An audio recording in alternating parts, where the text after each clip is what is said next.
Apakah Anda kesulitan mengenalkan seseorang kepada Kristus?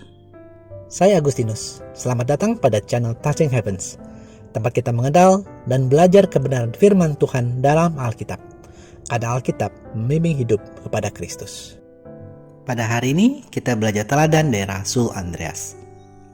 Andreas atau Andrew dalam bahasa Inggris mempunyai arti laki-laki, perkasa, atau pemberani.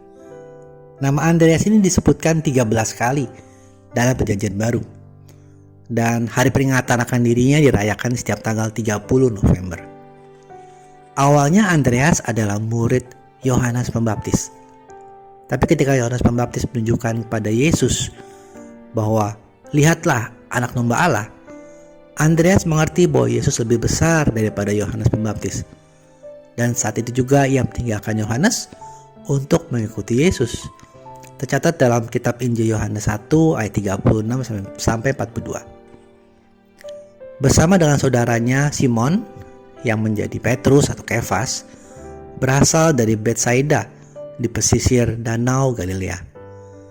Ada 3 peristiwa menarik untuk kita ingat dan teladani dari Rasul Andreas. Yang pertama adalah Andreaslah yang mengajak Petrus bertemu dengan Yesus. Mari kita baca Yohanes 1 ayat 41 sampai 42.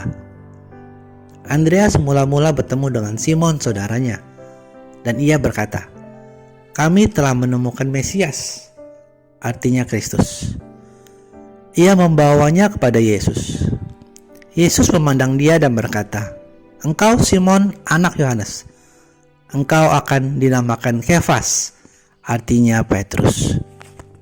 Yang kedua adalah saat mukjizat 5 roti dan 2 ikan.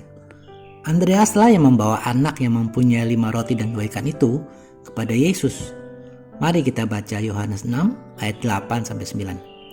Seorang dari murid-muridnya yaitu Andreas, saudara Simon Petrus berkata kepadanya, "Di sini ada seorang anak yang mempunyai 5 roti jelai dan 2 ikan. Tetapi apakah artinya itu untuk orang sebanyak ini?" Yang ketiga adalah beberapa hari sebelum Paskah Yahudi, Yesus tiba di Yerusalem. Dan di situ ada orang-orang Yunani yang turut merayakan hari raya itu, ingin bertemu dengan Yesus. Andreas dan Filipuslah yang membawa beberapa orang Yunani itu kepada Yesus. Mari kita baca dalam Yohanes 12 ayat 20 sampai 22. Di antara mereka yang berangkat untuk beribadah pada hari raya itu, terdapat beberapa orang Yunani. Orang-orang itu pergi kepada Filipus yang berasal dari Betsaida di Galilea, lalu berkata kepadanya, "Tuan, kami ingin bertemu dengan Yesus." Filipus pergi memberitahukannya kepada Andreas. Andreas dan Filipus menyampaikannya pula kepada Yesus. Teman-teman, teladan dari Andreas hari ini adalah perihal membawa orang kepada Kristus. Apakah Anda pernah terdorong untuk membawa orang ke gereja atau persekutuan doa atau komunitas sel? Seperti kita mempromosikan pada teman, family dengan semangat kalau menemukan kekinian yang terbaru, tempat makan yang asik atau film yang keren. Apalagi kalau promonya terbatas, kalau Senin harganya naik. Lakukan juga hal yang sama perihal keselamatan dari Kristus.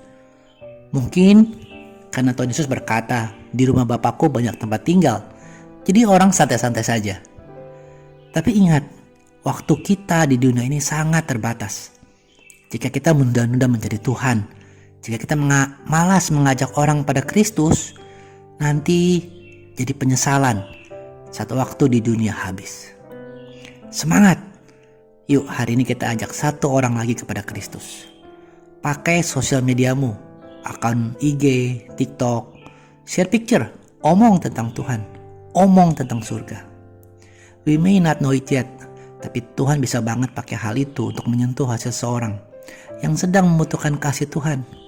So tidak perlu berpikir bahwa hal itu sia-sia. Tambahan sekilas perihal Rasul Andreas. Menurut tradisi, Rasul Andreas wafat sebagai martir di Patras, Akasia, Yunani. Ia digantung pada sebuah saltire atau salib yang berbentuk X. Selama 2 hari, ia terus berkhotbah pada orang-orang banyak yang datang melihatnya. Ia tidak dipakukan, hanya diikat pada salib itu, sehingga lebih lama ia menderita sebelum menghembuskan nafas terakhirnya.